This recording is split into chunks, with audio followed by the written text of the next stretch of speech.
Nebuchadnezzar II, circa 634 to 562 BCE, was a Chaldean king of the Neo-Babylonian Empire, who reigned circa 605 BCE to 562 BCE. Both the construction of the Hanging Gardens of Babylon and the destruction of Jerusalem's temple are ascribed to him. He is featured in the Book of Daniel and is mentioned in several other books of the Bible. The Akkadian name Nabu-kudurri-usur means, O God Nabu, preserve my firstborn son. Nabu, son of the god Marduk, is the Babylonian deity of wisdom. In an inscription, Nebuchadnezzar styles himself as Nabu's beloved and favorite. His name has previously been mistakenly interpreted as O Nabu, defend my kuduru, in which sense a kuduru is an inscribed stone deed of property. However, when contained in a ruler's title, kuduru approximates to firstborn son or oldest son. He is also known as Nebuchadnezzar, which means winner of the faith, or literally fate winner. Nebuchadnezzar was the oldest son and successor of Nabopolassar, who delivered Babylon from its 3 centuries of vassalage to its fellow Mesopotamian state, Assyria, and in alliance with the Medes, Persians, and Scythians and Cimmerians laid Nineveh in ruins. According to Berossus, some years before he became king of Babylon, Babylonian dynasties were united. There are conflicting accounts of Nitocris of Babylon being either his wife or daughter. Nabopolassar was intent on annexing the western provinces of Syria, ancient Aram, from Necho II, whose own dynasty had been installed as vassals of Assyria, and who was still hoping to help restore Assyrian power, and to this end dispatched his son westward with a large army. In the ensuing Battle of Carchemish in 605 BCE, the Egyptian and Assyrian army was defeated and driven back, and the region of Syria and Phoenicia were brought under the control of Babylon. Nabopolassar died in August that year, and Nebuchadnezzar returned to Babylon to ascend the throne. After the defeat of the Cimmerians and Scythians, previous allies in the defeat of Assyria, Nebuchadnezzar's expeditions were directed westward. The powerful Median Empire lay to the north. Nebuchadnezzar's political marriage to Amethys of Media, the daughter of the Median king, had ensured peace between the two empires. Nebuchadnezzar engaged in several military campaigns designed to increase Babylonian influence in Aramea, modern Syria, and Judah. An attempted invasion of Egypt in 601 BCE was met with setbacks, however, leading to numerous rebellions among the Phoenicians and Canaanite states of the Levant, including Judah. Nebuchadnezzar soon dealt with these rebellions, capturing Jerusalem in 597 BCE and deposing the king Jehoiakim, then destroying the city in 587 BCE due to rebellion, and deporting many of the prominent citizens along with a sizable portion of the Jewish population of Judea to Babylon. These events are described in the Prophets and Writings sections of the Hebrew Bible. After the destruction of Jerusalem, Nebuchadnezzar engaged in a 13-year siege of Tyre, circa 586 to 573 BCE, which ended in a compromise, with the Tyrians accepting Babylonian authority. Following the pacification of the Phoenician state of Tyre, Nebuchadnezzar turned again to Egypt. A clay tablet now in the British Museum states, "In the 37th year of Nebuchadnezzar, king of the country of Babylon, he went to Mizraim to wage war. Amasis, king of Egypt, collected his army and marched and spread abroad. Having completed the subjugation of Phoenicia and a campaign against Egypt, Nebuchadnezzar set himself to rebuild and adorn the city of Babylon, and constructed canals, aqueducts, temples, and reservoirs. According to Babylonian tradition, towards the end of his life, Nebuchadnezzar prophesied the impending ruin of the Chaldean dynasty. He died in Babylon between the second and sixth months of the 43rd year of his reign, and was succeeded by Amel-Marduk. During the last century of Nineveh's existence, Babylon had been greatly devastated, not only at the hands of Sennacherib and Assurbanipal, but also as a result of Babylon's repeated rebellions. Nebuchadnezzar, continuing his father's work of reconstruction, aimed at making his capital one of the world's wonders. Old temples were restored, new edifices of incredible magnificence were erected to the many gods of Babylonian pantheon. To complete the royal palace begun by Nabopolassar, nothing was spared, neither cedar wood nor bronze, gold, silver, rare and precious stones. An underground passage and a stone bridge connected the two parts of the city separated by the Euphrates. The city itself was rendered impregnable by the construction of a triple line of walls.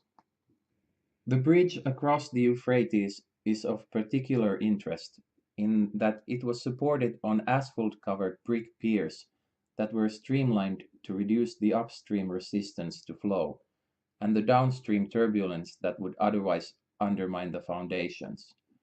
Nebuchadnezzar's construction activity was not confined to the capital. He is credited with the restoration of the Lake of Sippar, the opening of a port on the Persian Gulf, and the building of the Median Wall between the Tigris and the Euphrates to protect the country against incursions from the north. These undertakings required a considerable number of laborers. An inscription at the great temple of Marduk suggests that the laboring force used for his public works was most likely made up of captives brought from various parts of Western Asia. Nebuchadnezzar is credited by Berossus with the construction of the Hanging Gardens for his homesick wife Amedes, to remind her of her homeland, Medes, in Persia. He is also credited for the construction of the Ishtar Gate, one of the 8 gates leading into the city of Babylon.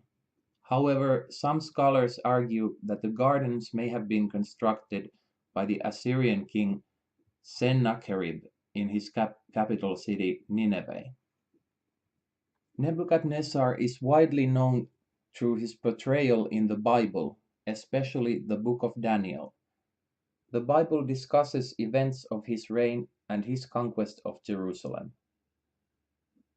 Daniel 2 is attributed to the second year of Nebuchadnezzar's reign, in which Nebuchadnezzar is said to dream of a huge image made of various materials: gold, silver, bronze, iron, and clay. The prophet Daniel tells him that God's interpretation is that it stands for the rise and fall of world powers, starting with Nebuchadnezzar's own as the golden head.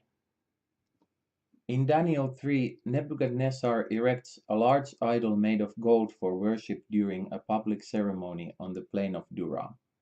When 3 Hebrews, whose names were Hananiah, Mishael, and Azariah, refuse to take part, he has them cast into a fiery furnace. They are protected by what Nebuchadnezzar describes as the Son of God, and emerge unscathed without even the smell of smoke. Daniel 3 goes on to say that Nebuchadnezzar realized that no man-made God has the power to save them, and praised the God of Shadrach, Meshach, and Abednego. He then made a decree that anyone of any nation that would make any accusation against God would be mutilated and their homes be destroyed. In Daniel 4, Nebuchadnezzar dreams about an immense tree, which Daniel interprets to mean that Nebuchadnezzar will go insane for 7 times, often interpreted as years, because of his pride. The chapter is written from the perspective of King Nebuchadnezzar. Daniel 4 concluded with Nebuchadnezzar losing his sanity and living in the wild like an animal for 7 times, usually thought to be 7 years, during his reign. After this, his sanity and position are restored. Theologians have interpreted this story in several ways. Origen attributed the metamorphosis as a representation of the fall of Lucifer. Bodin and Cuvier maintained it was a metamorphosis of both soul and body. Tertullian confined the transformation to the body only, without the loss of reason, cases of which Augustine stated were reported in Italy, but gave them little credit. Gaspard Poyser asserted that the transformation of men into wolves was common in Livonia. Some Jewish rabbis asserted there was an exchange of souls between the man and ox, while others argued for an apparent or docetic change, which was not real. The most generally received opinion, which was also held by Jerome, was that the madman was under the influence of hypochondriacal monomania, by which God could humble the pride of kings. Modern writers have speculated that the biblical story might refer to an illness with a natural organic cause. Some consider it to have been an attack of clinical lycanthropy or alternatively porphyria. Psychologist Henry Gleitman wrote that Nebuchadnezzar's insanity was a result of general paresis or paralytic dementia seen in advanced cases of pre-Columbian syphilis. Some scholars think that Nebuchadnezzar's portrayal by Daniel is a mixture of traditions about Nebuchadnezzar and about Nabonidus, who became confused with him. For example, Nabonidus was the natural or paternal father of Belshazzar, and 7 years of insanity could be related to Nabonidus' sojourn in Taima in the desert. The book of Jeremiah contains a prophecy about the arising of a destroyer of nations, commonly regarded as a reference to Nebuchadnezzar, as well as an account of Nebuchadnezzar's siege of Jerusalem and looting and destruction of the temple. Chapter 14 of the book of Isaiah refers to what Jewish exegesis of the prophetic vision of Isaiah 14:12-15 identifies as King Nebuchadnezzar II. The Hebrew text says, "Day star, son of the morning." It is a taunting prophecy against an oppressive king. In Isaiah 14, the king is being mocked as he is struck through with a sword, killed, and thrown into a common grave.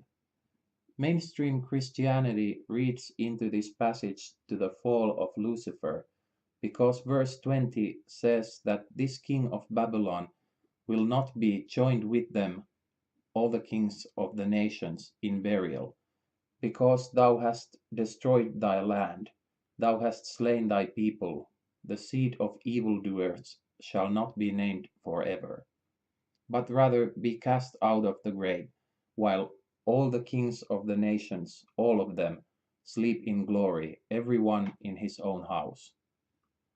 Helel ben Shahar may refer to the morning star, but Isaiah gives no indication that Helel is a star. According to Tabari, Nebuchadnezzar, whose Persian name was Buktrashah, was of Persian descent, from the progeny of Judharth. Some believe he lived as long as 300 years. While much of what is written about Nebuchadnezzar depicts a ruthless warrior, some texts show a ruler who was concerned with both spiritual and moral issues in life and was seeking divine guidance. Nebuchadnezzar was seen as a strong conquering force in Islamic texts and historical compilations like Tabari. The Babylonian leader used force and destruction to grow an empire. He conquered kingdom after kingdom, including Phoenicia, Philistia, Judah, Ammon, Moab, Jerusalem, and more. The most notable events that Tabari's collection focuses on is the destruction of Jerusalem. Voltaire interprets the legacy of Nebuchadnezzar and his relationship with Amasis in a short story entitled The White Bull.